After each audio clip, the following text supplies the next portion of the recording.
సూర్యాపేట జిల్లా కోదాడ పట్టణంలో బీజేపీ రాష్ట్ర అధ్యక్షుడు నారపరాజు రామచంద్రరావు ముఖ్య కార్యకర్తలతో సమావేశం నిర్వహించారు. తన స్వగ్రామం నల్లబండగూడెంలో గ్రామస్తులతో మాట్లాడిన ఆయన బీజేపీ ప్రభుత్వం చేపట్టిన సంక్షేమ పథకాలను వివరించారు. కోదాడ నియోజకవర్గం అంచెలంచెలుగా అభివృద్ధి చెందుతోందని తెలిపారు. వచ్చే ఎన్నికల్లో కోదాడ బీజేపీ గడ్డగా మారుతుందని, కార్యకర్తల్లో కొత్త ఉత్సాహం కనిపిస్తోందన్నారు.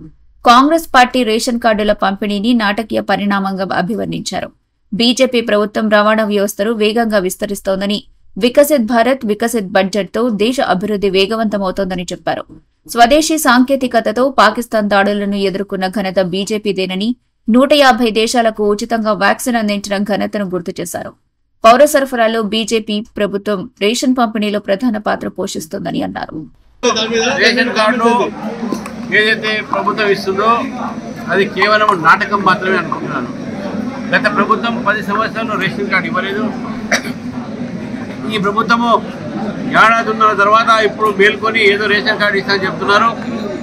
రేషన్ కార్డులో కూడా మోదీ గారు ఫోటో పెట్టలేదు. మోదీ గారు ఫోటో ఎందుకు ఉన్నారంటే, ప్రధానమంత్రి గరీబ్ కళ్యాణ్ యోజన కింద ఈరోజు 5 కిలోల బియ్యం అయితే ఏంటి, గోధుమలు అయితే ఏంటి, 1 కిలో పప్పు అయితే ఏంటి ఉచితంగా ఇచ్చేది కేంద్ర ప్రభుత్వం.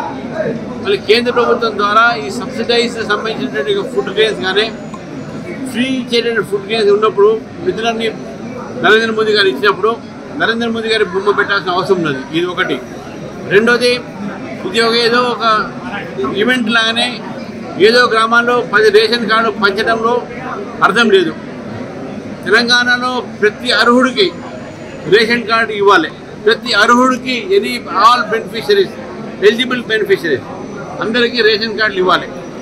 రేషన్ కార్డుతో పాటు ఏదైతే దళారీ వ్యవస్థతోని రేషన్ కార్డు పంపిణీ జరుగుతుందో ఆ దళారీ వ్యవస్థని కూడా ప్రభుత్వము అంతం చేయాల్సిన అవసరం ఉందని చెప్పేసి ఈ సందర్భంగా తెలియదు. భారతీయ జనతా పార్టీ పూర్తిగా సపోర్ట్ చేస్తుంది. మేము అసెంబ్లీలో కూడా బిల్లు మేము ప్రవేశపెట్టినప్పుడు మేము సపోర్ట్ చేస్తాము. ఆర్డినెన్స్ కూడా మేము స్వాగతిస్తున్నాము.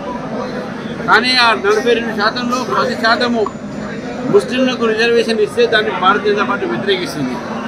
ఎందుకంటే మతపరమైనటువంటి రిజర్వేషన్ చేస్తే అసలైన బీసీలకు ఈ రిజర్వేషన్లో నష్టం జరుగుతుంది.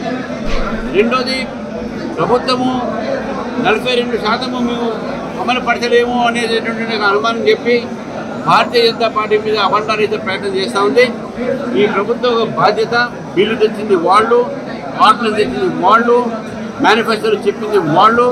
కాబట్టి దీన్ని అమలు పరచాల్సిన బాధ్యత కూడా తీసుకోవాలని చెప్పేసి కూడా మీ ద్వారా తెలియజేస్తాం.